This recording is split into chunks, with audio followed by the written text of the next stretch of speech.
Good morning. कैसे आप लोग? बिल्कुल ठीक है आप लोग। आज का जो हमारा विषय है, आज हमने जो विषय रखी है वो है कि एक्चुअली में दुर्घटना होता क्या है और इन दुर्घटना के प्रकार क्या क्या होते हैं। समझ रहे हैं? तो मैं आज यही आप सबके सामने बताने वाला हूं कि दुर्घटना क्या होती है, एक्सीडेंट क्या होती है। ठीक है ना? आप हमें एक बात बताइए सभी लोग, दुर्घटना को आप एक्सीडेंट को किस तरीके से सोचते हैं? सबसे पहले आप ये समझिए कि दुर्घटना होता क्या है। देखिए, दुर्घटना जो है वो बिना सोची समझी एक घटना होती है, ठीक है, जिसमें कुछ भी हो सकता है। जैसे कि आपको चोट लग सकती है, आप जहां काम कर रहे हैं वहां मटेरियल हो कि कोई इक्विपमेंट हो वो खराब हो सकता है, उसका नुकसान हो सकता है। समझ रहे हैं?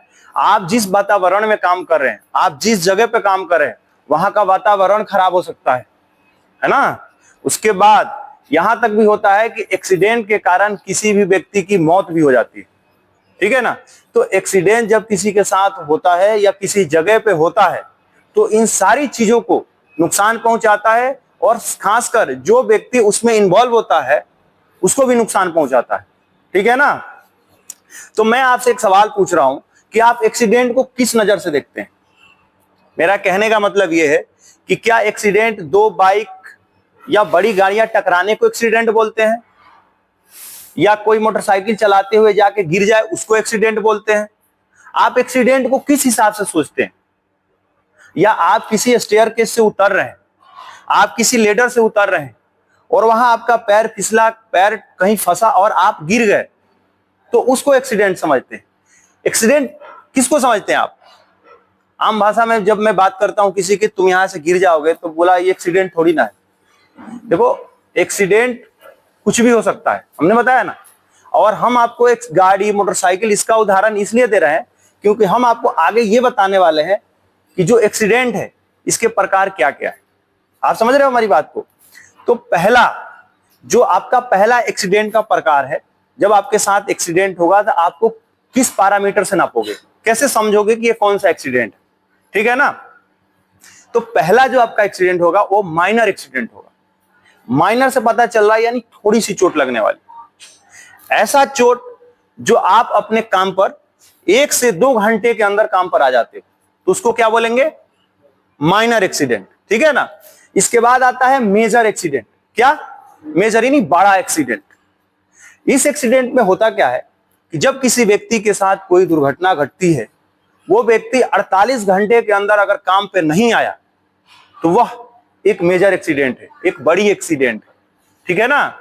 ये एक्सीडेंट रिपोर्टेबल होता है, इसको रिपोर्ट किया जाता है मैनेजमेंट के सामने कि इतनी बड़ी एक्सीडेंट हुई है, इसमें जो हमारा वर्कर है, हमारे भाई जो हैं, वो इन्वॉल्व हुआ और उसको चोट लगी है, ठीक है ना? उसको और इस रिपोर्ट करके ये देखा जाता है कि ये इसका फेडल एक्सीडेंट में आदमी डायरेक्ट मर जाता है। देख, आप सुने होंगे जब बाइक टकराती है या गाड़ी का एक्सीडेंट होता है तो आदमी ऑन द स्पॉट डेथ कर जाता है ना? जहां एक्सीडेंट हुआ, इतनी भयानक एक्सीडेंट होती है कि आदमी वहीं मर जाता है, उसी को बोला जाता है फेडल एक्सीडेंट, ठीक है ना? तो ये 3 एक्सीडेंट मेन थे, माइनर, मेजर, फेडल। फेडल आपके साइड पर क्या होगा? जब आप कभी हाइट पे काम कर रहे हो, हाइट से जब आप फॉल होंगे, आप अनुमान लगाओ अगर आप 25 मंजिल पे और नीचे गिरोगे तो आपकी स्थिति क्या रहेगी? मुझे ये लग रहा है कि आपका शरीर का पार्ट अलग अलग मिलेगा, या एक वो फ्लेक्सिबल हो जाएगा, हड्डी कहीं और टूट जाएगी। आप मेरे बात समझो आप लोग, ठीक है ना? तो फेडल एक्सीडेंट में काउंट हो जाएगा। अब इसका जो इसमें का प्रकार जो है, जैसे एक्सटर्नल, इंटरनल, परमानेंट, ये सारे एक्सीडेंट हैं। इंटरनल का मतलब ये होता है जब आपको चोट लग जाती है और सिर्फ आप दर्द महसूस करते हो। एंड इंटरनल एक्सीडेंट में आप सिर्फ दर्द को महसूस कर रहे हो, किसी को दिखाई नहीं दे रहा है। आप इनको बता रहे हो मुझे कि यहां मुझे दर्द हो रहा है, जबकि हमें दिखाई नहीं दे रहा है, तो इंटरनल एक्सीडेंट है।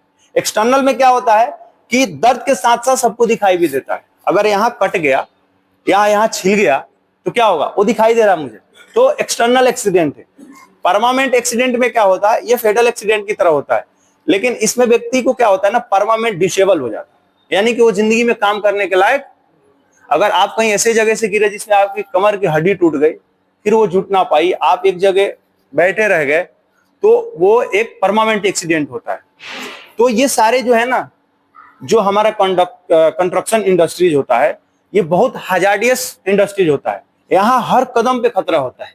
जहां खतरा है वहां एक्सीडेंट होने के चांस रहते हैं, और एक्सीडेंट छोटा से लेके बड़ा तक हो सकता है आपके साथ। समझ रहे हैं आप लोग?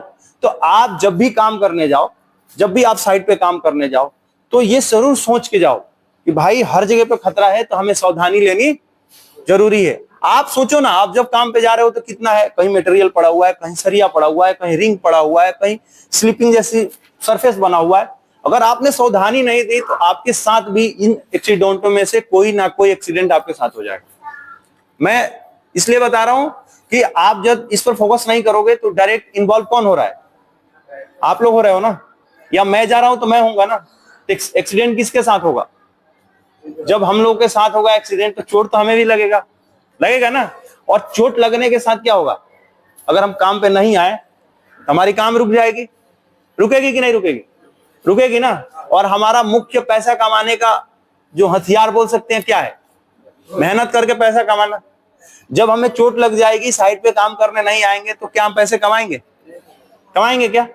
क्या हमारा टाइम की बार हाजिरी चढ़ाएगा? तो जो हमारा हथियार है, हमारा शरीर, उसको सही रखना, उसको पहले आप रखो कि हम ऐसा काम करें कि हम स्वस्थ रहें और डेली काम पर आए, डेली हमारी हाजिरी बने, अच्छा पैसा कमाए, है ना। आपका एक ही मार्ग है आने का, पैसा कमाना, और आप तभी पैसे कमाओगे जब आप स्वस्थ रहोगे, ठीक है ना। तो आप सुरक्षा पर ध्यान दो।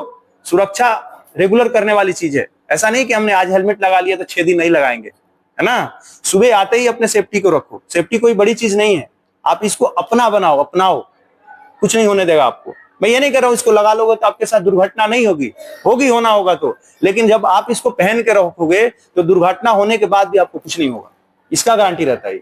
समझ रहे हैं? ताली बजाइए अपने लिए। जय सुरक्षा, जय सुरक्षा। धन्यवाद।